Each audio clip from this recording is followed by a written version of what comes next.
possibilities. I assure my soul.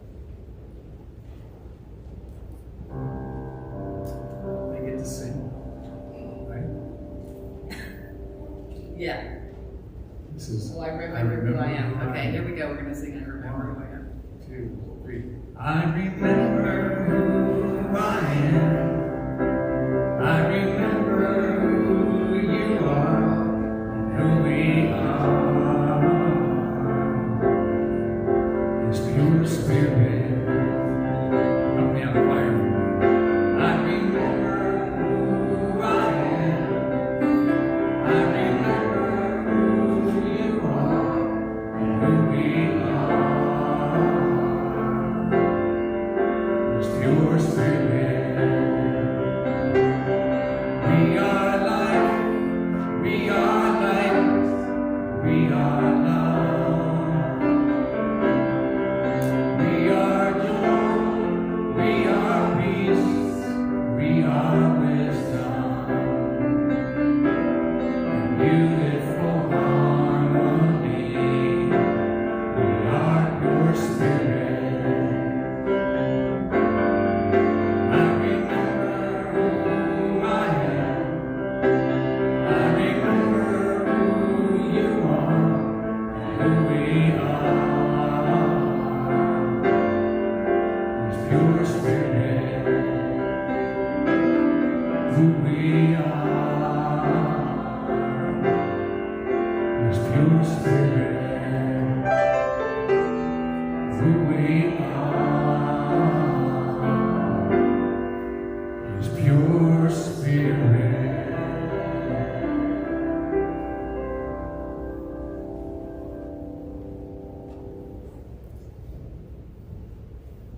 Okay.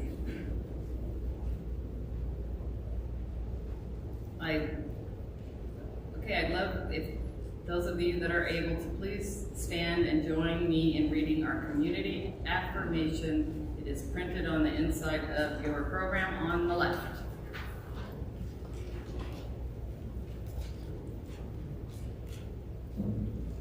I believe in one power, one living spirit, one indestructible, absolute, and self-existing cause. I believe that spirit expresses through me and is unity of all life. I believe that the kingdom of heaven is within, and that we experience this kingdom to the degree that we become conscious of it. I believe that all thought is created, and how I choose to think creates my personal experience. I believe the ultimate goal in life is to be complete emancipation from all discord of every nature, and this goal is sure to be attained by all. I believe in the eternal goodness, the eternal loving kindness, and the eternal gifts of life. Okay, and now if you would, we invite you to join us for a 2-minute meditation on the Ho'oponopono prayer. Hopefully nobody, I lived in Hawaii for a while, should be able to pronounce that. So please meditate upon the words, I love you, I'm sorry, please forgive me, thank you.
of the day is Frank St. Clair, and Eleanor will be joining him by lighting the flames of faith.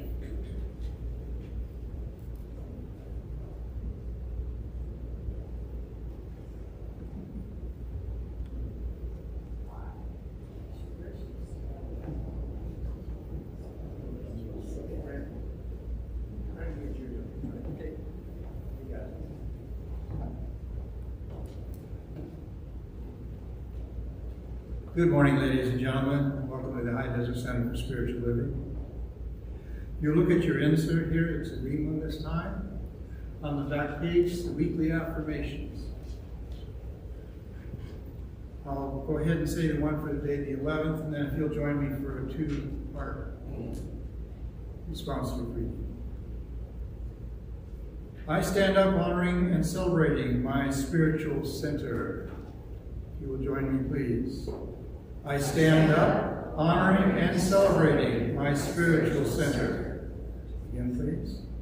I stand up, honoring and celebrating my spiritual center. We have a special ceremony that we do here at church every Sunday. It's called Flames of Faith. We perform the ceremony on Sunday to promote the universal consciousness of life, which acknowledges that all peoples and all faiths, all beings, come from one great universal presence, which we call Spirit. The unity candle represents the unifying nature of all religious thought and experience, which we honor here today. We light the first candle for the shamanic tradition, honoring the beliefs and practices of all indigenous peoples, the way of primal spirituality. We light the second candle for Hinduism, honoring the path of knowledge, action, and devotion. We light the third candle for the Tao, honoring the universal path of harmony and equilibrium, the natural way.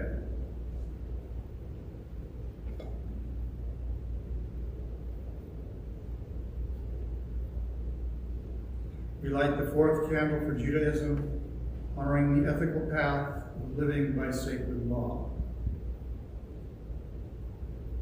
We light the fifth candle for all forms of Buddhism, honoring the Four Noble Truths and the path of compassion.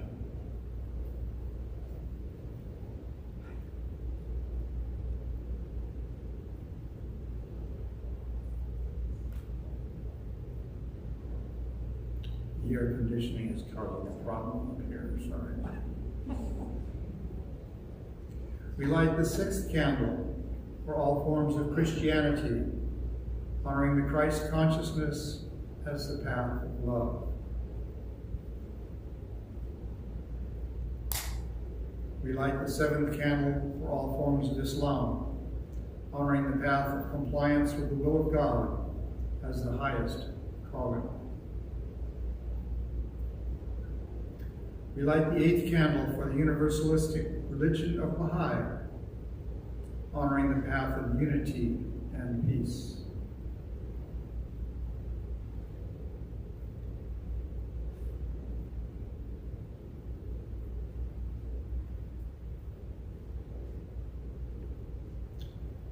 We light the ninth candle, honoring all forms of new thought, embracing the metaphysical path of mental healing through the practice of universal spiritual principle. We light the 10th candle for inclusivity, affirming that all are welcome here.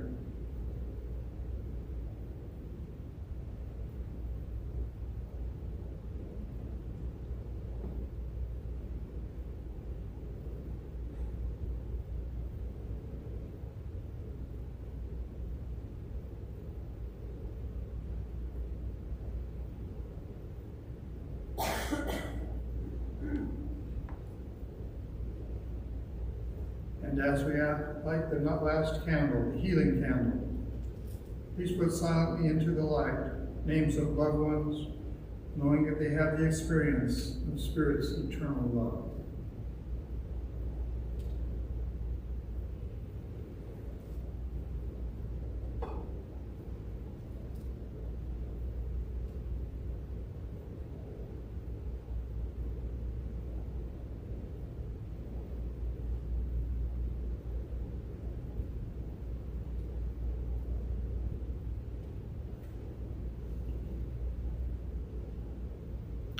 and so it is.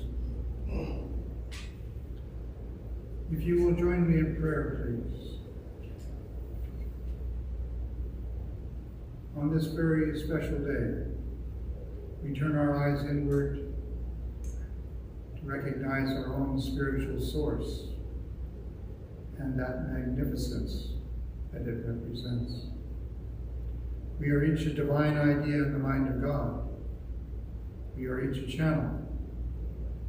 We are each a speaker in mind, thought, word, and action. This is our birthright and our obligation to, in our daily lives, bring forth the highest and best that we understand. In this particular month, we are encouraged to look at being pulled by vision. We have an excellent example of that today with Virgin and Galactic. And Mr. Branson, who spent 17 years envisioning being pulled forward to his events for today. So as we contemplate our own vision in life, we know that we are committed to seeing that vision come as a reality that benefits everyone and harms no one. It makes a world that works for everyone. So we contemplate our vision. We see it in bright, beautiful colors. We see our vision in beautiful and joyful music. And an aroma that is clean and is clear like the forest after a rain. Our visions do pull us forward when we pay attention to them. And it is our desire that we follow those visions to make it a better place on earth. So we are, so it always shall be, and so it is.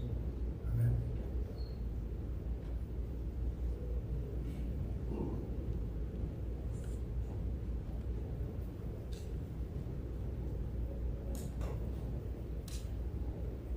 And now we have Chris Ernston with the gift of music.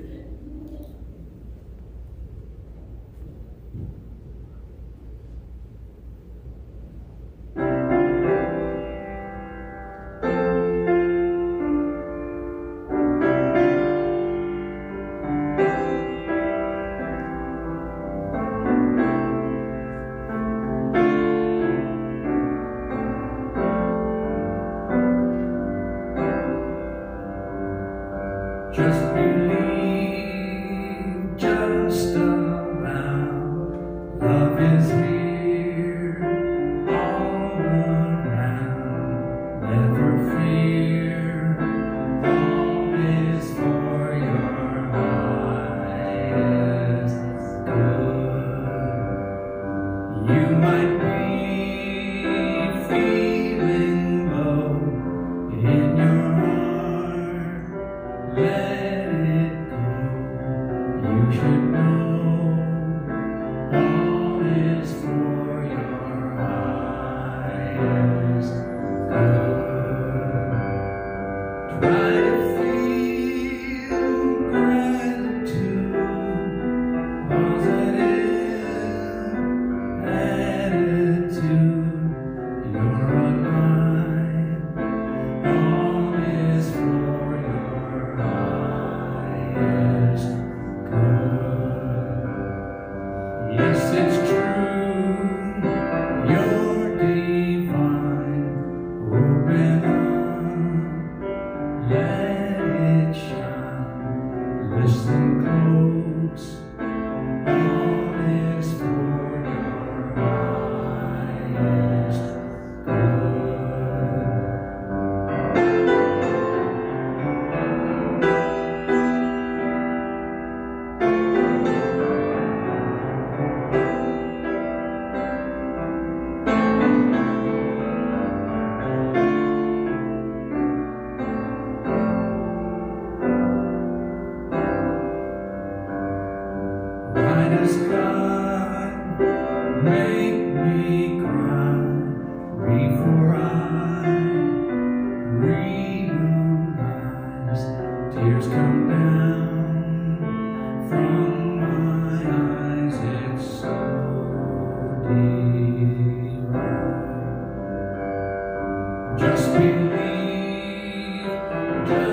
guest speaker is Nicole Robbins, and I think she's as nervous as me. Nicole earned her Master of Spiritual Psychology with an emphasis in consciousness, health, and healing from the University of Santa Monica. Shortly after, she found a home at the Center for Spiritual Living in Granada Hills, where she became a staff minister in the fall of 2020. She continues to expand her spirituality, having completed the Sacred Art of Living and Dying program, as well as the Anamkara Apprenticeship Program in Bend, Oregon. She volunteers for the Freedom to Choose Project, which runs workshops for incarcerated individuals, assisting them with self-forgiveness, releasing judgment, and positive communication skills. Nicole is inspired to enjoy the preciousness of life based on her extensive personal experiences with death and the tragic aftermath of suicide. Nicole is on the board of directors at CSL Granite Hills, right? Where it just says DH here, where she also enjoys teaching classes at the center. Nicole also runs a very successful tennis academy. She enjoys working out, skiing, and martial arts in her free time. Please join me in welcoming Nicole Robbins.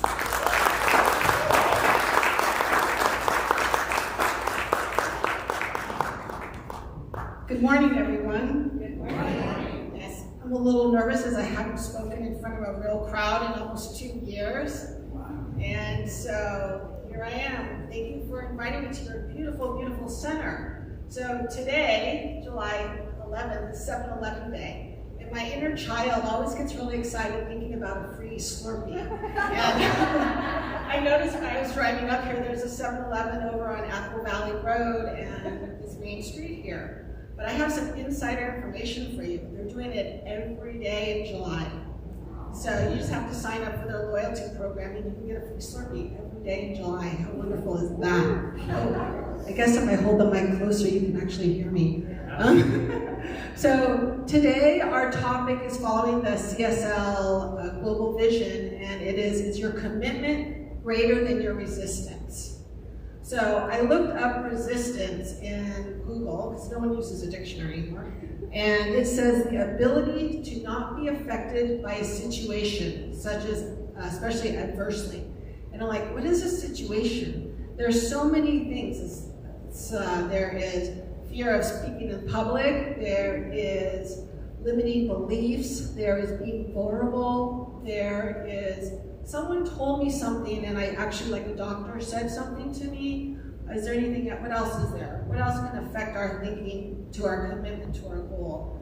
There is a fear of failure. There is so many different things. Does someone have something that comes to their mind when they think of, I want to do my commitment, but something's stopping me?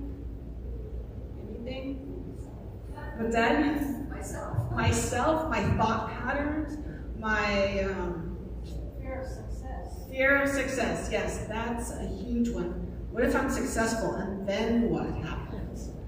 At my center, I'm teaching practical mysticism right now, and we're using books by Carolyn Mace and Joel Goldstein. And there's so much wisdom in these books that my students might think I'm teaching it for them, but in reality, I'm teaching this class for myself because I'm just getting more and more wisdom and just really learning that we are spiritual beings living in a spiritual universe and we can create our reality. It's really up to us. It's really up to our thought patterns. And when I'm teaching my class, I do a lot of rat-a-tat-tat. That voice in your head that keeps knocking, telling you you can't do it or telling you what happens if this goes wrong. And that rat-a-tat-tat, I say the tat, thoughts are things. So how are we going to talk to that tat? When that rat-a-tat-tat starts going, am I going to let those thoughts go to the negative? Or am I going to step into the positive and change that little voice in my head? So, tat-a-tat-tat. Every time that voice goes in, you start hearing it, that story keeps rewinding, and you keep playing it over and over again. Oh, wait a second. stop, breathe, tap. Thoughts are things. What am I going to tell myself? How can I change the story around? I made this commitment. How am I going to change it and go down that different road? It's really up to us as spiritual beings. So, as Katrina says, I am a tennis coach. And when the pandemic hit, I was laid off for 2 months because we couldn't work. And which was great, which was a blessing in disguise because I was taking my ministerial exams and I was part of the Divine Nine that graduated in the middle of the pandemic.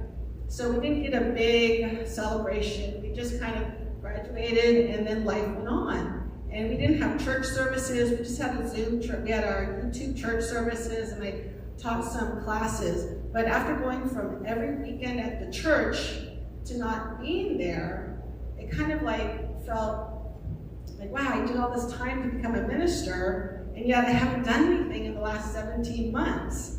Like I said, here I am talking for the first time in front of people. And so I just kind of went on with my tennis business. Tennis was the only thing we were able to do during the pandemic. And I was working 8 to 10 hours. Just everyone wanted to play tennis. It was outdoors, socially distanced. It was the perfect sports to keep people busy during the pandemic. Well, what happened is that my ministerial path just kind of disappeared a little bit. I was still going to the YouTube and attending our Zoom fellowships, teaching my one class, but this dream to come up and talk to people and inspire people kind of went on the wayside. So one day I was picking up balls and this thought entered my head. What can I do to get back on that path? Because my commitment was I wanted to become a minister, inspire people, and here I am picking up tennis balls. So I would go home after work completely exhausted. I work in the San Fernando Valley where the temperature is not quite as hot as Apple Valley, but pretty warm out there in the valley. And I would just lay on my couch without even enough energy to watch a movie, so I flipped through TikTok. Has anyone gone through TikTok? It's 27-second videos. That's about what my attention span was TikTok. So as I'm picking up these balls, I'm thinking, maybe I can do a TikTok, like spiritual TikTok, and I can read inspirational messages. You thought that too, right? I know, right? And then as I'm picking up, what else can I do to build my ministry? I really need to get back on the path of my ministry. What can I do? And then, I don't know if it was later that day or the next day, I got a message from our head minister, and he said, would you like to talk on Sunday? And I'm like, sure, I'll talk on Sunday. I can do it. Our practitioners and ministers, we do what we call a creative thought. And it's just a 5-minute talk about how our practices and principles operate for the good in our life. And I'm like, I can put together a 5-minute talk. Us ministers, we can talk for hours. And so, but then he sent me a text saying, okay, I'll send you the talk title. I'm like, the talk title? Why do I need the talk title? And I'm looking at my watch and sending him messages back. And I go, wait a second. He wants me to do the main sermon. Now, I haven't talked in a year, and I've never done a main sermon at our church. So when I had this thought about building my spiritual ministry back, I was thinking little 27-second TikTok videos. But Spirit came down and said, hey, how about a 20 to 25-minute talk in front of a YouTube camera, out to the whole universe that will be there for eternity. Now, it's a lot easier speaking to a room full of people than an empty room with a camera in the back. My initial response was, no, I don't want to do it. I haven't talked in a year. There's no way I want to speak on a camera and go on YouTube for eternity. I don't want to embarrass myself. But I made a commitment to myself. And even though the resistance was going, I said, yes, I'll do it. And I sent him the message back. So that is part of the commitment, stepping up past that resistance. Even though we don't want that resistance, we have to move through it. Sometimes we got to go through that fire to get to the other side. And then So I was driving, the reason I'm here is because my friend Reverend Veronica Silva, I'm sure you met her a couple weeks ago, she came and spoke. We were driving back from Vegas, which just happens to go right past here, and she said, oh, I'm going to speak at Apple Valley in a couple weeks. And I was like, oh wow, that sounds like fun. I wonder if I can do that. And so she's like, she gave me Reverend Karen's email, and here I am. But the last time I spoke in front of a group of, I spoke in front of people without notes, I was looking on YouTube watching your service to kind of get an idea of how it went, and I noticed no one was using notes. I'm like, oh my goodness, they're talking without notes. And last time I talked without notes was my very first class in ministerial school. And we had to do a 20-minute sermon, no notes. And it was down at the Redondo Beach Sanctuary. I don't know if any of you have been there. It's this beautiful, huge sanctuary. So I practiced all week. I knew it. I had it down pat. I knew exactly what I was going to say. And I got in front. There was about 10 to 15 people in the room. And I got up and I started my speech. My sermon was perfect. It was strong. Great opening. Yeah, that's what happened. And my whole sermon was gone. Everything I was going to say out of my head. And I kind of mumbled and I said, Jesus said, and sweet Rachel, who was sitting about where you were, said, what did Jesus say? And I said, I don't know. I don't know. So, he said a lot, but at that point, what I wanted to say, I had no idea what Jesus said. So I went into treatment because I know that God is me, as me, talking through me, and so I kind of said, God, I don't know what I was supposed to say, but you know what I'm supposed to say, so can you please finish this sermon for me? And so I kind of mumbled my way through it, and I finished, I went and I sat down, and the next speaker got up and like tears were streaming down my face. And then after they finished, I ran to the bathroom and I cried, thinking, how am I ever going to be a minister? So that was the last time I got in front of people without notes and talked, and here I am. So I really have no fear of talking in front of people. I love talking in front of people. But when we make a commitment, sometimes our past will haunt us. What happens, that thought went through my head. Like, oh my goodness, I'm going to talk to a group of people who I don't know. What if I forget my sermon? What if I forget what I'm going to say? What if I'm so nervous that the thing is shaking? But past, as we know in our teaching, principle is not set by precedent. So whatever has happened in the past, we can just let it go because it's our thinking, it's our thought process. So whatever happens in the past, whatever our commitment is now, that resistance of, oh, in the past I failed, I couldn't do it, I stumbled and I fell, that's what part of our learning process. That's what makes us stronger. That's what really keeps our commitment going, is knowing that when we fail in the past, to override that. So that's that resistance, that's that situation, that self-talk that can keep us from succeeding. So what is it in your life that you're telling yourself that happened in the past that's stopping you from living your best life? Is there anything that's gone on in your life, a bad marriage, a health crisis, a relationship, a work situation, where you're like, I don't want to go there again because that always happens. That always happens. That's fear. What is fear? Fear is false expectations appearing real. You know what? This has happened before. In my past, this happened. There is true evidence in the past. I know this has happened, but it doesn't have to keep happening. So what do I have to do? How do I step into my courage? How do I release shame? How do I release that bondage that is keeping me small? These are some things that I know from my experience that have led me to step into that unknown. It's that strength and courage to keep moving forward. So I have a student, Sam. He's 17, 6'3". I've pretty much known him since he was 5. Amazing kid. He's getting his pilot's license. He is in the ROTC at his high school. Just an all-around amazing kid. And in January, I was teaching him, and then on a Wednesday, I was teaching him every Wednesday. And that Friday, he wasn't feeling well. And his mom took him to the hospital. You know, mom's instincts kicked in. And she took him to the hospital where they found out he had leukemia. And this was a very healthy, strong, tall, vibrant boy. And then within a week, he ended up with a back bleed and he was paralyzed.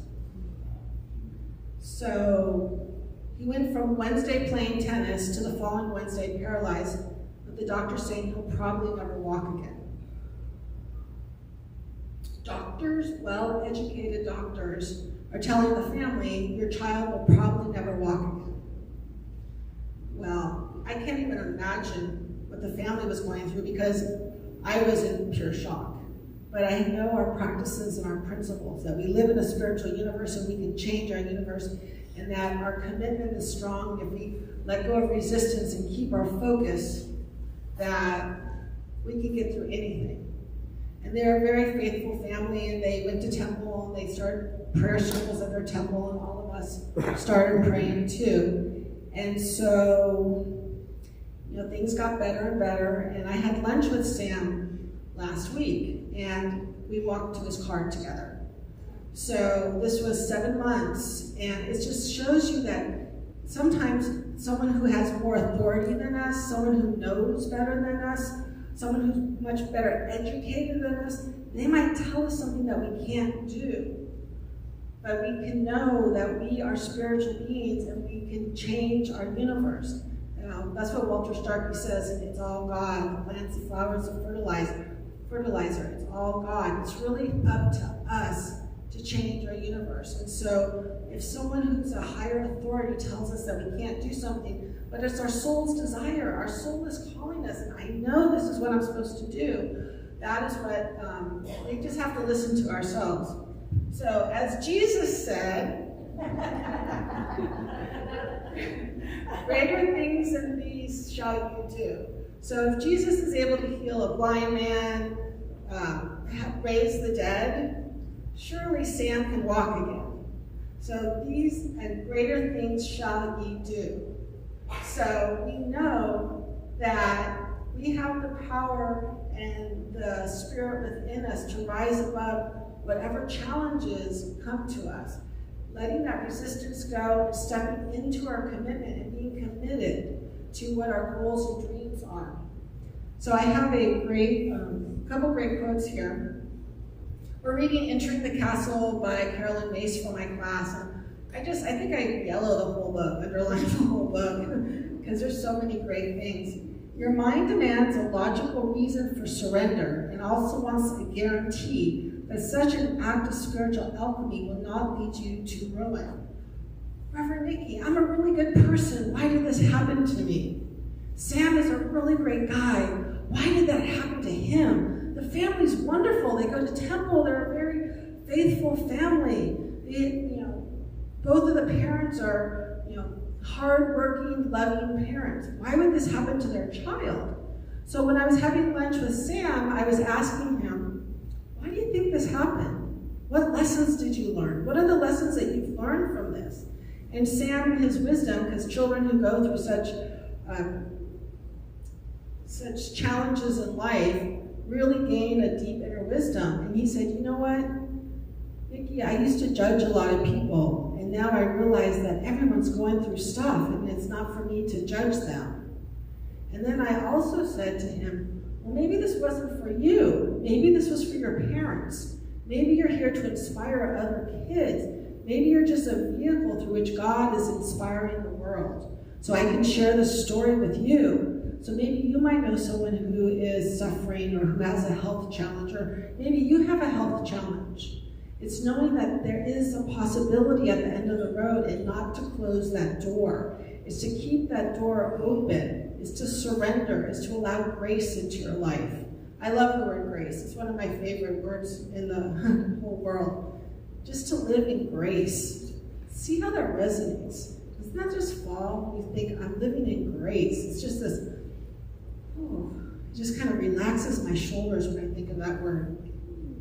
Carolyn Mays also goes to say, all your fears and all your denials will not change the fact that your life serves the needs of your soul, and your soul's only pursuit is active illumination, not poverty, not chastity, not suffering, not isolation, but conscious active illumination while you are in earth school. Decide you will trust spirit.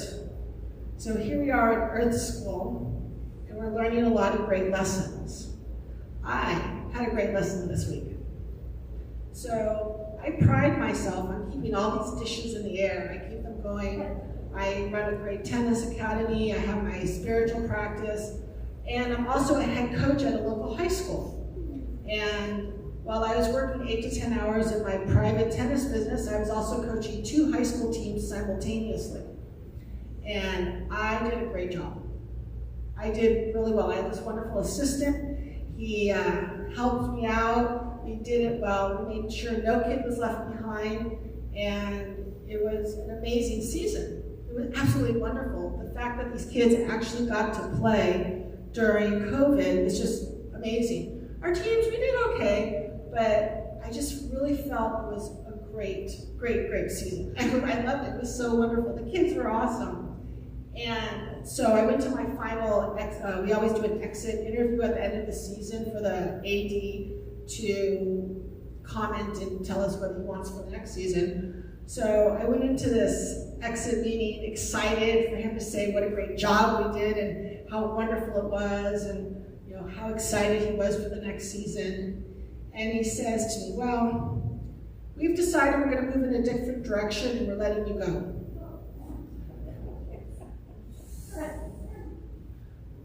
Well, what? I did a really great job and you're going to let me go? It was kind of like my ego went, ooh, because I did a really great job. It was wonderful. The season was fantastic. So basically, yeah, we're firing you. He didn't say that. And he gave me the reason why he was letting me go, which I don't quite agree with, but what it really was the universe, was spirit saying, hey, Nikki, we have a lot better plans for you. Because that job was very stressful for me, and it was just really, it was hard work, and I tried so hard to make it like perfect, and it never was quite perfect. Like the leadership team and I just didn't quite gel quite right. And so the universe said, hey, Nikki, we're going to give you a gift. We're going to take this plate off the little thing. We're going to put it down here for you. And we're going to let you focus on what your passion is. Because you get to go to Apple Valley and you get to give a sermon and you get to inspire. And this is what you really want to do. Not the paperwork and all the detail work of running a high school team. And so after my ego rebalanced, and which was actually took me about 15 minutes because I really realized this is what I really want to do, and I wasn't very happy there. But I wasn't listening to that inner voice telling me I'm not happy there. I just kept complaining with my friends, like, But the truth was I was complaining because my big girl voice wasn't talking. My little girl voice was, I'm not happy. But my big girl voice needed to say, you know what, this isn't the right fit for me. So the universe kind of gave me the cosmic 2x4 because I wasn't listening enough. Have you ever gotten the cosmic 2x4? Yeah, it's a little smack. Okay, I got it, I hear you, I know. So the universe will always, spirit will always lead us in the direction if we listen to that voice. What is our vision? What are we committing to? What is your passion? What makes you happy? If that little voice inside of you is not very happy, or that little girl is crying because it doesn't feel good, stop and do our visioning. Sit down and vision. What do I want in my life? And I love the song that Chris played. Our greatest good will always be handed to us. It might not be right now. We might have to wait Because God has no time. God will give it to us when we're ready for it. I keep waiting for that, perfect guy to show up in my life, and God's like, wait, you're not ready yet. He'll be here soon enough. Just keep growing yourself spiritually, and then the right one will show up. Because let me tell you, the ones that I've wanted in the past, I'm very thankful. We're not together. So it's really important that in God's timing, all things work out. He takes us through the fire, but he always gets us to the other side. He puts a little fire suit on us and walks us through the fire. Or this, the poem about the footprints in the sand, where there's only one set of prints, and that's when I was carrying you. To me, that's really important. So, what is it that you want in your life? How do you want to live your life? Your health. Is someone telling you something that you can't do? Is there something that, like, oh, I want to go on that vacation, but I can't afford it? Or I want that new dress, but oh, it's out of my price range. Or I want to go to that restaurant that's really fancy. Things like that.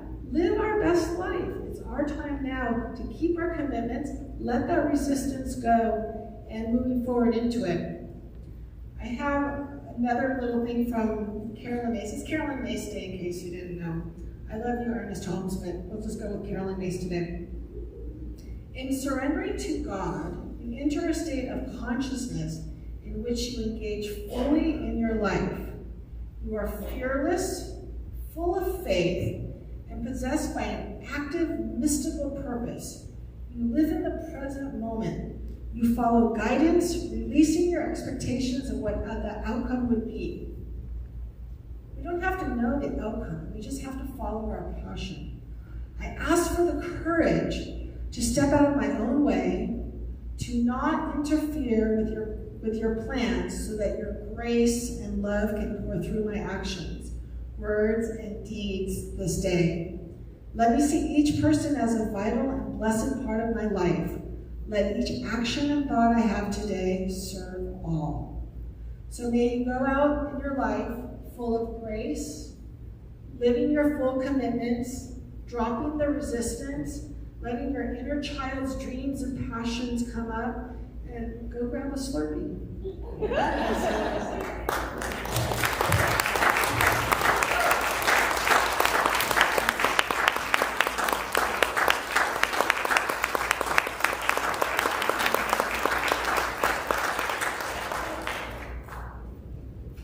was fantastic. Oh, yeah.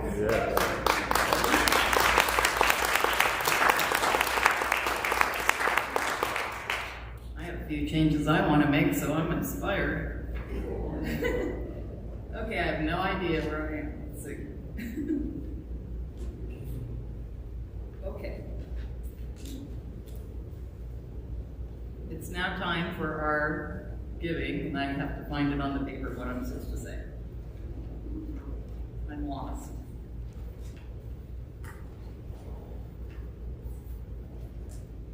Okay. This is our giving time. Take a moment to join me in appreciation for this community and our philosophy. We are touching lives in amazing ways as we live the vision of creating a world that works for everyone. So in gratitude we give. For now, we will not be passing the baskets, but there is one on in the aisle on the way out. And if it's easier for you to set up auto pay, please head to our website and scroll down to the Give Plus app. Our website is listed on your program. So now let's all stand up and read aloud our declaration of affirmative giving located inside your program on the left side.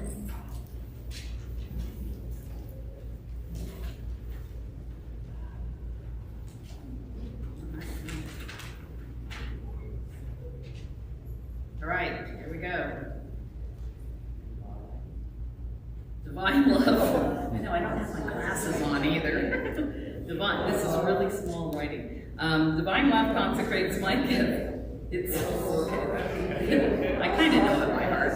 It goes forth to heal, prosper, and bless. It is the evidence of my conviction that God is the source and abundance of my supply.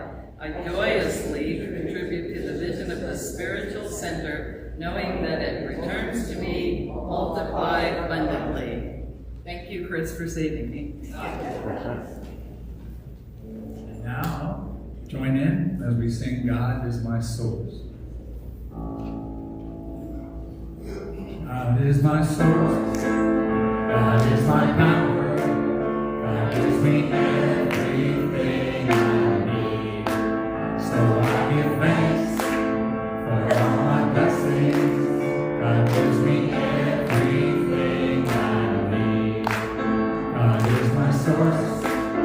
God is my power. God gives me everything I need. So I give thanks for all my blessings. God gives me everything I need. Peace. Peace is my source. Peace is my power.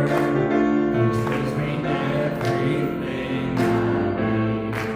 So I give thanks for all my blessings.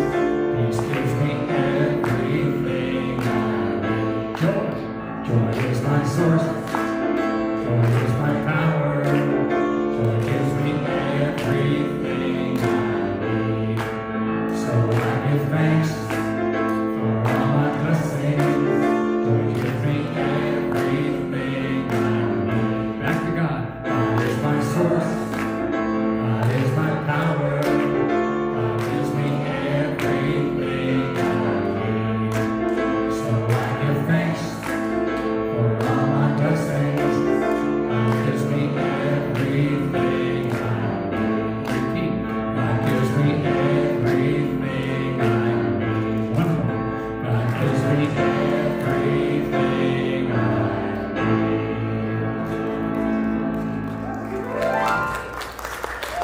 Thank you, Chris. So now we invite all the practitioners to come up front. Our practitioner team is here to serve you. And the prayer request box is in the garden room, and their phone numbers are on the back side of your program.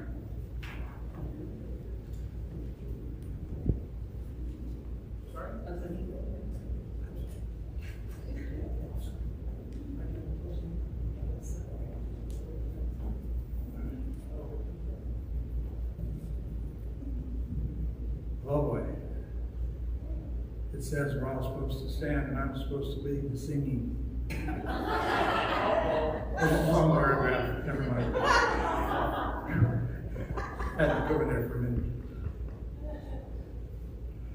You'll join me for a benedictive treatment here. As we go forth into this week, we are inspired by our own visions, or the visions that we can borrow from other people. We move forward with courage into each day, bringing light to the world, love in our hearts,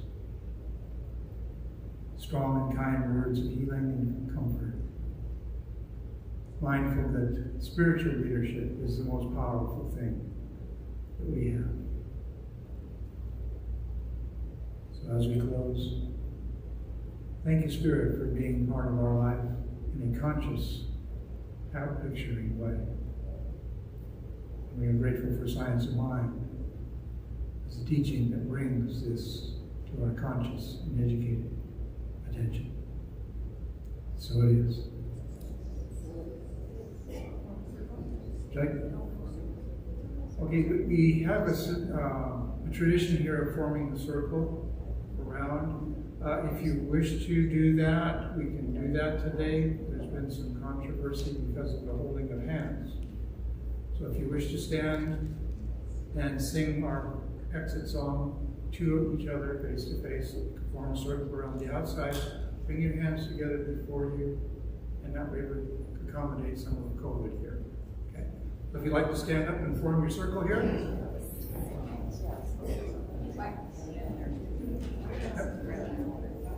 The choir would come down and join the circle because we need everybody we can up on the outside walls there, folks. This is a family thing that we do in this particular church. It's unique in all of the country. But you get to see your family, bless them with your song, and sing forward.